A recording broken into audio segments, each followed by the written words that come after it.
Hey everybody, welcome back to Rain and Pours. I'm Mitch and today I'm doing another watercolor style bloom. Today I've picked a really pretty blue color scheme with a fluoro pink cell activator. I'm going to give it a go and see how it looks. I've never done this one before, so I'm really excited to give it a try. And I'm going to do a faux pillow with This Little Piggy, or Stuck Up Pig's Boastful. Lisa did one of these a little while ago and it was absolutely fantastic. And having that background really made all the difference and it was so pretty. So I'll take you down and I'll show you what colors I'm working with and then we're going to give it a go. Alrighty, so I have my beautiful color combination here. I'm really excited to see how this one turns out. So I've got Stuck Up Pig's Boastful here. Then in the order that I'm going to put them down, so in the middle, these are the colors that I'm going to see first. I want This Little Piggy Glisten, which is a beautiful interference blue and green color. Then I have This Little Piggy Pregnite, Unicorn, and then I'm going to do Matisse Dioxazine Purple, which is a tube paint. This Little Piggy Taffy, I want super bright blue on the outer ring, and Matisse Dioxazine, sorry, not Dioxazine Purple, that's this one. This one is Matisse Indigo. Then I have my fluoro pink cell activator. Now I also have mixed up a cobalt teal cell activator. That's a Matisse cobalt teal. And if I'm not happy with the pink, we're going to try a blue. So the very first step in this pour is going to be putting down our pillow paint. And for our pillow paint, I have this wonderful color I got mixed up at Bunnings, which is as close to Sherwin-Williams Anchors Away as possible that I could get, which is a British Paints color called River Watch. And I've had the British Paints Low Sheen Extra Bright Paint tinted in this color. So we're going to put that down as our base first. And I don't want to put too much pillow paint down. I think where I failed yesterday with the watercolor bloom was I put down a little bit too much pillow. And so a lot of it spun off and I got a lot more stretching than what I originally wanted. So we're going to put less down this time. And now the next step is to put down our faux pillow. So that is going to be a fake pillow that's going to cover all of this. And to do that, I'm going to cover my swipe tool. Sorry, someone's just rocked up in a car playing disco music outside. So I'm going to cover my swipe tool in the paint. This is not cell activator, it's paint. And I'm going to swipe on a layer of Boastful. And that's going to give us a beautiful color shifting background. Boastful goes from a really deep indigo blue all the way through to green. Now, it looks so pretty already on this as it is. So let me see if I can show you. There's the green and it turns to blue on the other angle. So it's a little bit difficult, but trust me, it's happening. So I do have a lot of bubbles in this paint because I have just mixed it. So we're going to see how we go. So first color I'm putting down is Glisten. And because I'm going for a watercolor style bloom, I'm putting down very minimal paint and I'm going to try and blow out some nice petals that are going to blend nicely. And my paints are very thin, a lot thinner than what I normally would use. That one there was Unicorn. Then I'm doing Pregnite. With this technique as well, you can layer more piggies on top of each other than you normally would be able to. Tiny bit of Dioxazine Purple. I do not want my tube paints to take over my painting, which can happen.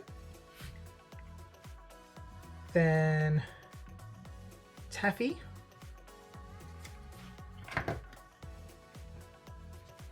Matisse Indigo under my cell activator so I can get some really nice defined cells. And let's go with our bright pink.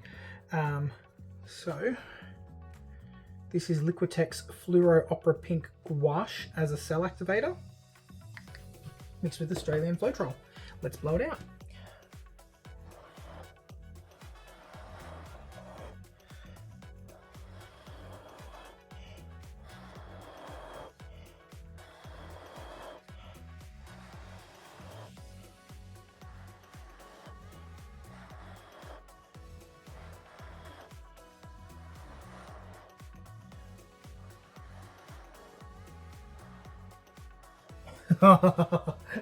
This is so pretty. Just looking at what I've got here, it's so awesome.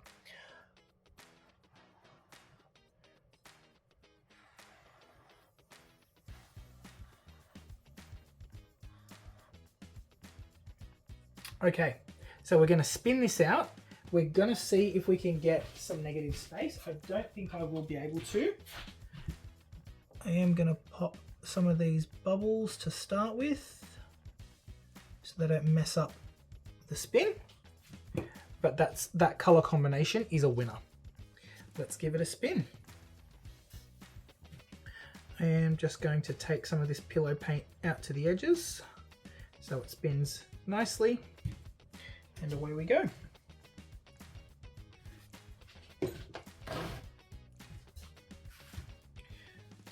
Oh, that's looking so good.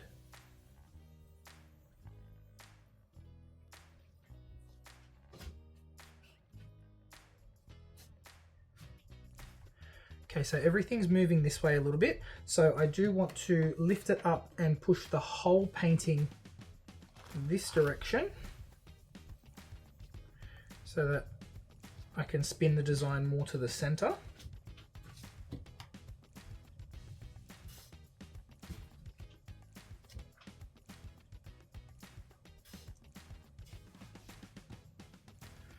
Getting there. Because we didn't put a lot of pillow paint on there, it will take a little bit longer to get there. But that looks fantastic. Now I'm going to move it back towards the middle so we can spin the excess paint off and make sure we get our design nicely spread. So it looks like I may get some negative space.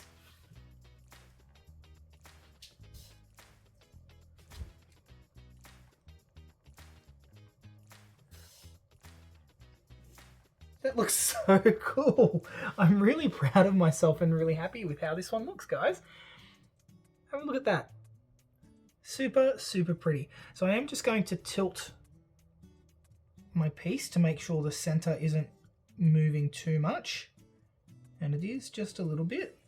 So I'm going to give it one more big spin to even things out, get a lot of that paint off, and make sure our cells will dry exactly as they are now. So I'm going to take you down for a close-up and show you all of the amazing color that's coming out of this bloom. I really, really like it. Okay, one sec. All right, check this out. Look how cool that is. So you can see that deep green from Boastful at this angle. Lots of really nice cells. Now with watercolor blooms, you're not expecting the cells to hold up, so we'll see what happens with those. Now I'll turn off my studio lights and turn on the flash so you can get a look at this beautiful sparkle. Look at all of that. So shimmery and gorgeous. You can see those tube paints have blown out really nice and thin, giving us a fair bit of dimension there. And look at these gorgeous cells in the middle. Now it's really tricky to pick them up on here, but they look super, super 3D in real life. So the blowout was a little bit wonky, and I believe the pillow paint is a little bit thicker than what I would normally work with. So I may need to thin that out slightly. But look at that intense green from Boastful, and then when you bring it down, it completely disappears into that background, into that gorgeous blue. I'm really happy with this, but I think I'm going to pour over it and see if we can do a little bit better. So stick around for the next video. I may do it over the same one. I may let this one dry and see what happens. But until then, like and subscribe, follow for more, and I will see you in the next one. Bye.